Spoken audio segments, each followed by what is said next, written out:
أعوذ بالله من الشيطان الرجيم. بسم الله الرحمن الرحيم.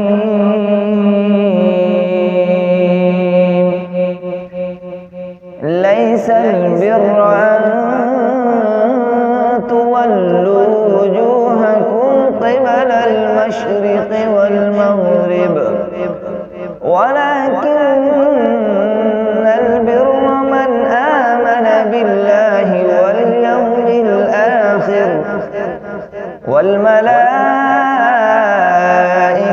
والكتاب والنبيين، وآتى المال على حبه ذوي القربى واليتامى والمساكين وابن السبيل والسائلين وفي الرقاب، وأقام الصلاة وآتى الزكاة والموفون بعهدهم إذا عاهدوا، والصابرين في البأساء والضراء وحين البأس، أولئك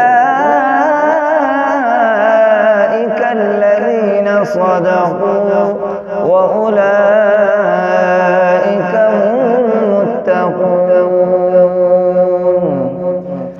يا أيها الذين آمنوا كتب عليكم القصاص في القتلى، الحر بالحر والعبد بالعبد والأنثى بالأنثى، فمن عفي له من أخيه شيء فاتباع بالمعروف وأداء إليه بإحسان، ذلك تخفيف من ربكم ورحمة، فمن اعتدى بعد ذلك فله عذاب أليم. ولكم في القصاص حياة يا أولي الألباب لعلكم تتقون.